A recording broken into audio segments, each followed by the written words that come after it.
Hello বন্ধুরা, শুভ সকাল। তোমরা সবাই কি করছো? আশা করি তোমরা সবাই ভালো আছো। আমিও ভালো আছি। সবার কি চা খাওয়া হয়েছে? সকালে ব্রেকফাস্ট হয়েছে কিনা বন্ধুরা আমাকে বলবে কমেন্টে। আর এইদিকে দেখো, আমি আমার ছেলেকে নিয়ে স্কুলে যাচ্ছি। আজকে এত ঠান্ডা পড়েছে, মানে কি বলবো, আর বলার মতন কিছু নেই। আর স্কুল তো যেতে হবেই, কারণ ফাইনাল এক্সাম চলে আসছে। ওটার জন্য স্কুল বন্ধ করেও পারবো না।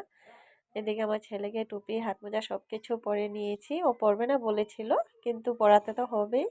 এত ঠান্ডা পড়েছে, আমরা বড় মানুষের সহ্য হচ্ছে না ঠান্ডাটা আজকে। আর জানো তো, আজকে সকাল যখন আমি উঠেছি, তখন অবশ্য সকাল 6টা বাজে।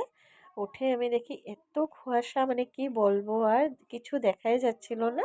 আমি মনে মনে ভাবলাম কি কি জানি, আমি টাইমটা কি ভুল দেখেছি নাকি। হতে পারে মনে হয় সকাল 5টা বাজে, ওটার জন্য এমন।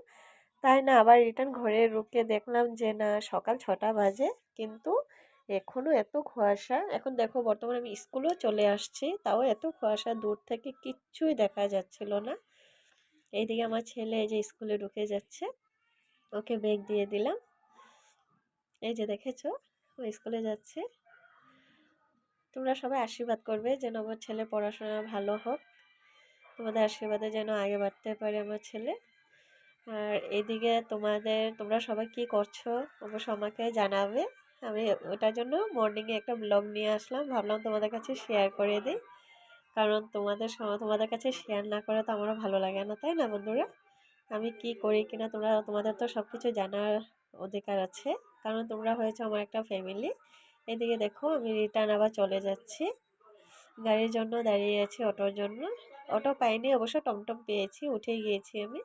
আর কেউ ছিল না আজকে, এত মানুষই নেই, কারণ কুয়াশা বহুত পড়েছে না, ওটার জন্য।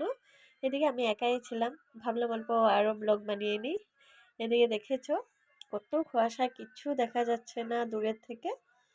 গোটা রাস্তাটা নির্জুম। ওকে বাই বন্ধুরা, আমি আবার নতুন ব্লগ নিয়ে